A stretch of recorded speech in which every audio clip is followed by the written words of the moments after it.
आज बाबा साहब डॉक्टर भीमराव अंबेडकर जी की जयंती के अवसर पर हम सब लोग यहां पर एकत्रित हुए हैं। जब मैं आया तो दिल्ली की मेयर डॉक्टर शैली ओबराय जी अपनी बात रख रही थी।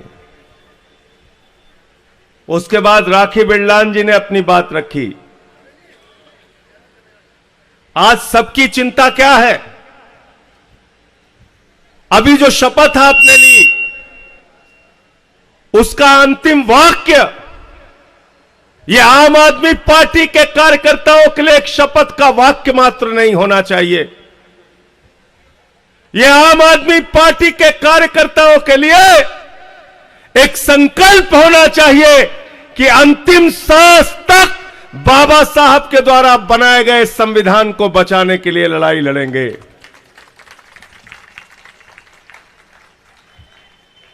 अभी मैं एक वीडियो दिखा रहा था और मैं चाहता हूं कि इसको बार बार लोगों तक पहुंचाइए। आप पूरे देश में इसको पहुंचाइए।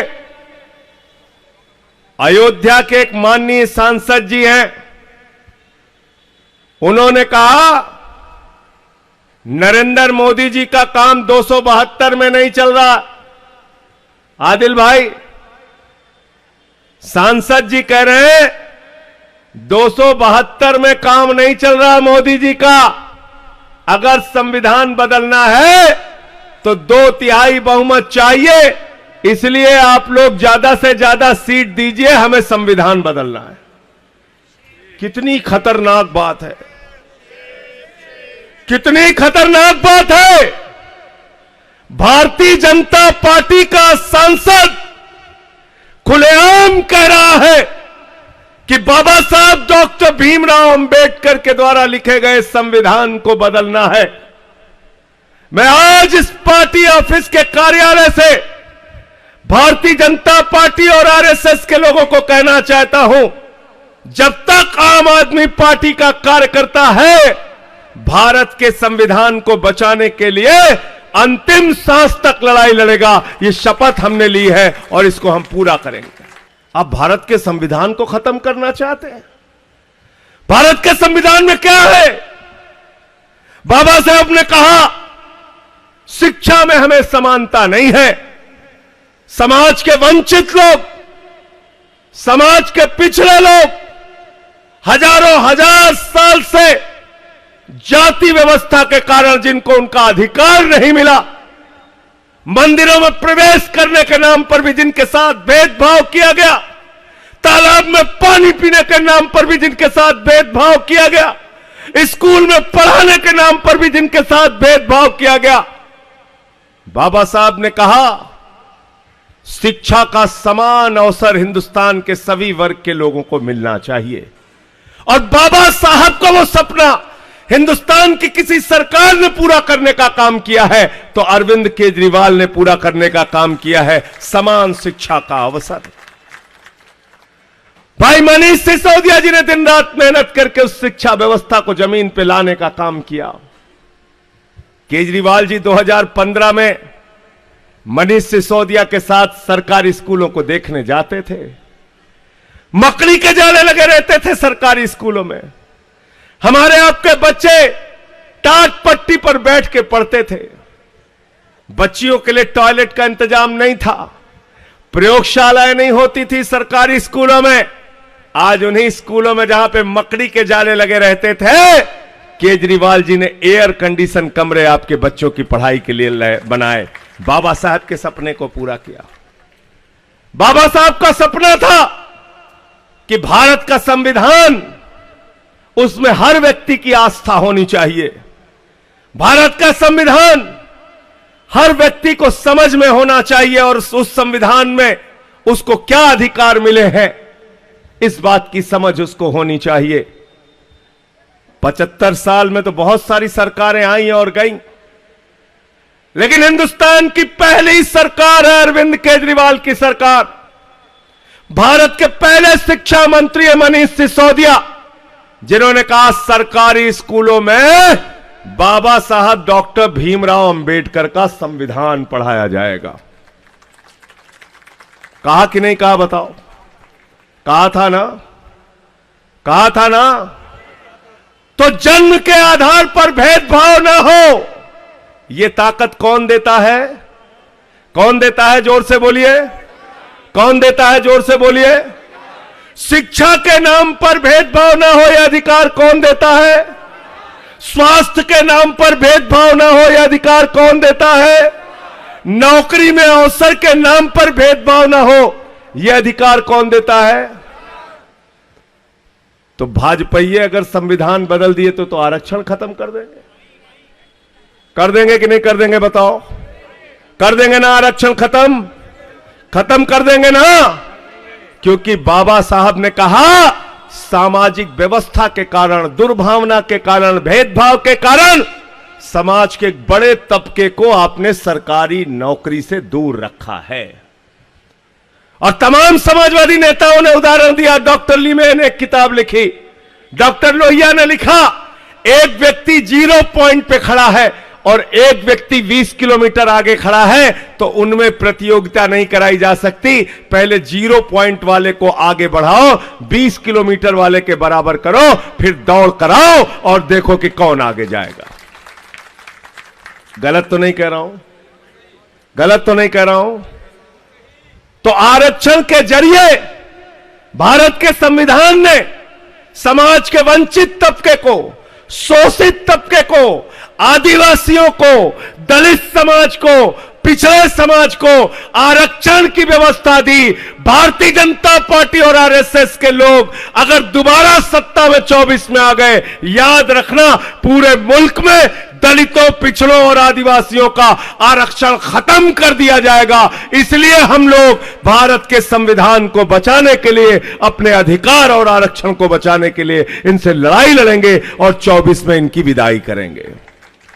विदाई करना है कि नहीं करना है? करना है ना? एक मुख्यमंत्री बने आदिवासी समाज से। क्या नाम था भाई उनका?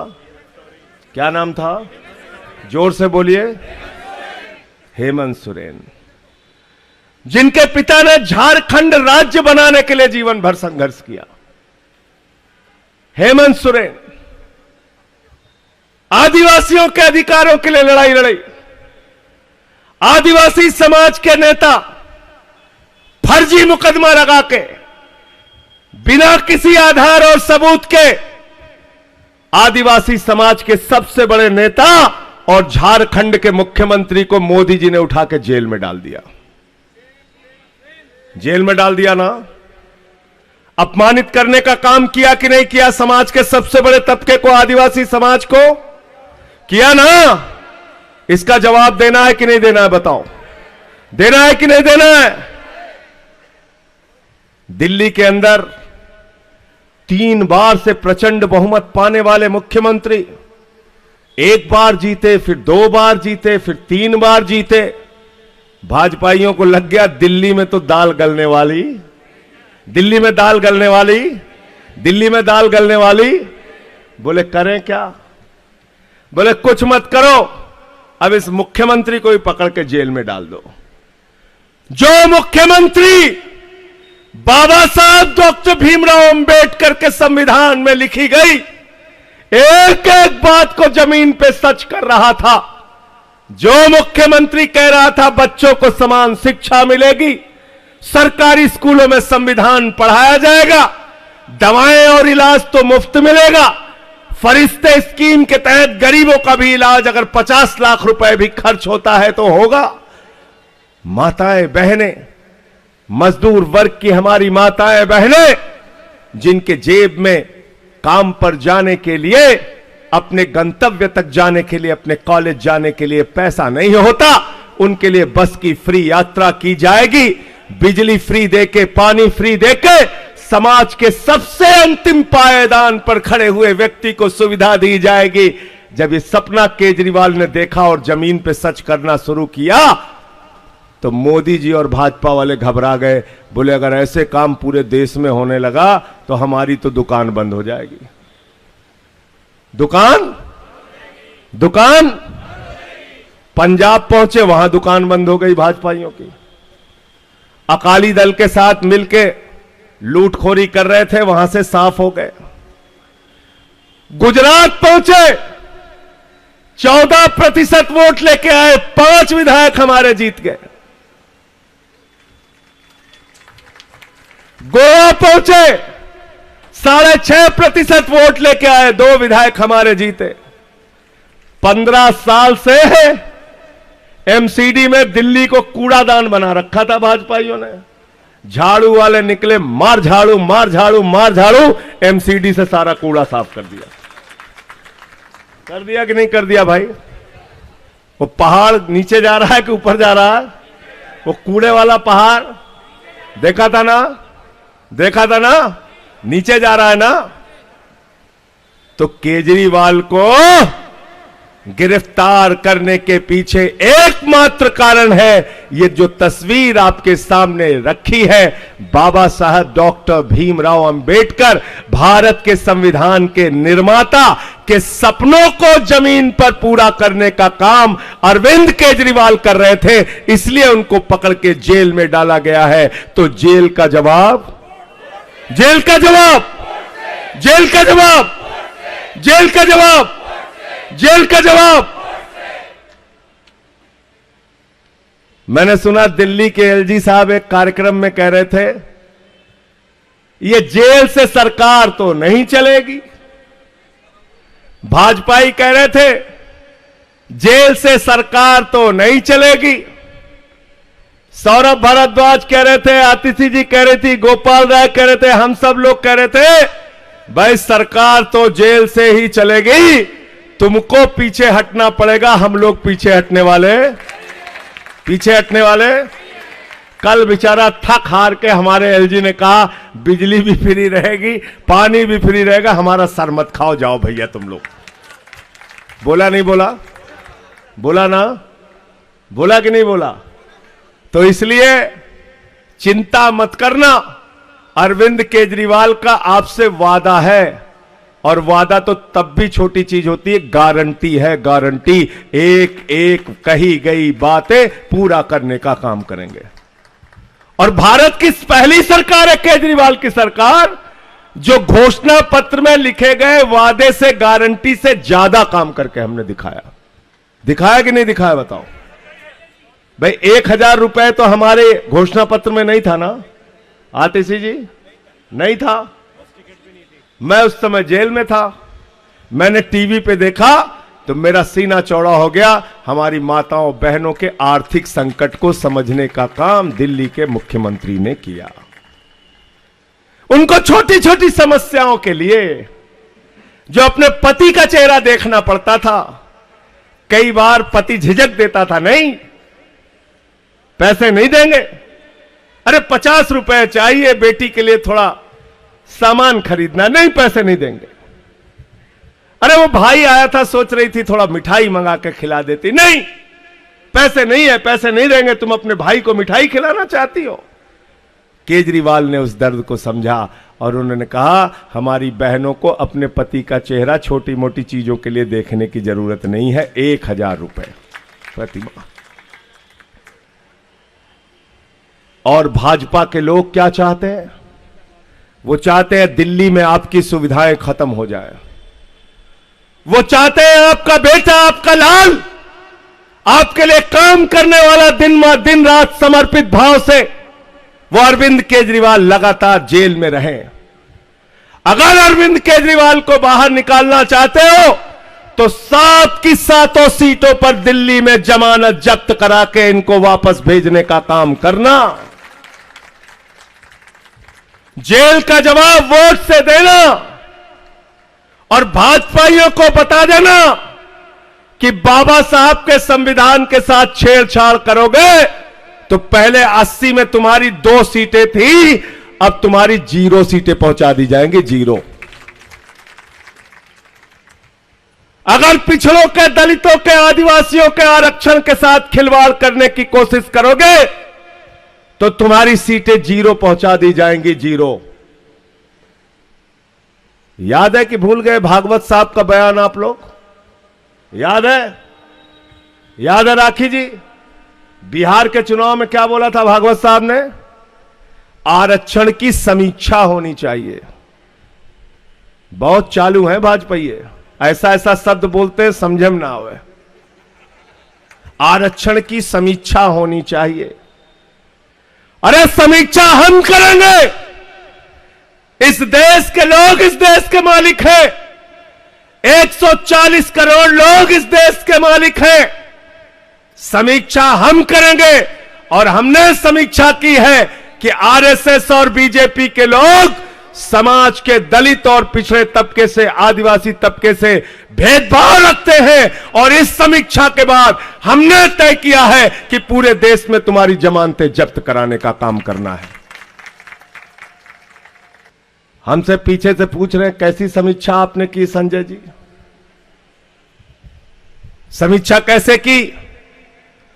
समीक्षा नहीं, साफ साफ दिखता है। ध्यान से सुनना और घर पे जाके सोचना जरा। भारत के राष्ट्रपति थे श्री रामनाथ कोविंद जी। प्रभु श्री राम के मंदिर का शिलान्यास हो रहा था। मर्यादा पुरुषोत्तम भगवान श्री राम के मंदिर का शिलान्यास हो रहा था।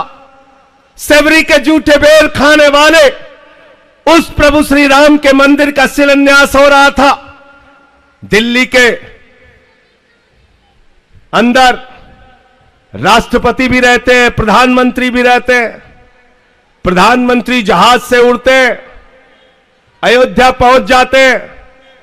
उत्तर प्रदेश के लखनऊ में मुख्यमंत्री भी रहती है, राज्यपाल भी रहते हैं। मुख्यमंत्री अयोध्या पहुंच जाते हैं, राज्यपाल अयोध्या पहुंच जाते हैं। जब उत्तर प्रदेश के मुख्यमंत्री शिलान्यास में रहते हैं, उत्तर प्रदेश के राज्यपाल शिलान्यास में रहते हैं, भारत के प्रधानमंत्री अगर शिलान्यास में थे, तो आप बताइए भारत के राष्ट्रपति श्री रामनाथ कोविंद जी क्यों नहीं थे इस मंदिर के शिलान्यास में? यह सवाल जरा सोचना अपने दिमाग में। क्योंकि भेदभाव करते हैं, भेदभाव है इनके मन में। प्रभु श्री राम के मंदिर का उद्घाटन हुआ, लखनऊ के उत्तर प्रदेश के मुख्यमंत्री थे, उत्तर प्रदेश की राज्यपाल थी, भारत के प्रधानमंत्री थे, लेकिन आदिवासी समाज की महामहिम हमारी राष्ट्रपति, जिस पर पूरे देश को और आदिवासी समाज को गर्व है, वो महामहिम राष्ट्रपति श्रीमती द्रौपदी मुर्मू जी क्यों नहीं थी? ये सवाल पूछना। गलत तो नहीं कह रहा हूं? गलत तो नहीं कह रहा हूं? गलत तो नहीं कह रहा हूं?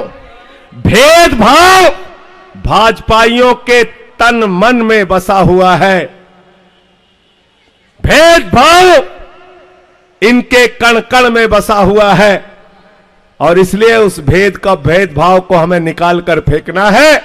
और इस बार के चुनाव में इनको जेल का जवाब, जेल का जवाब, जेल का जवाब। केजरीवाल जी अगर आज जेल में है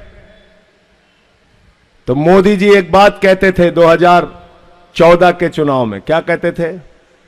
भाइयों और बहनों, घर से जब बाहर निकलना तो घर का सिलेंडर देख के जरूर वोट देने के लिए जाना। कहते थे कि नहीं कहते थे?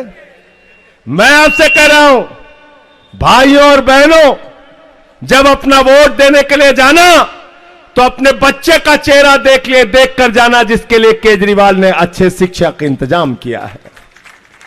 भाइयों और बहनों, जब अपना वोट देने के लिए जाना तो अपनी उस बेटी, अपनी उस मां, अपनी उस बहन को देख के जाना जिसको फ्री बस की यात्रा की सुविधा केजरीवाल ने दिया है।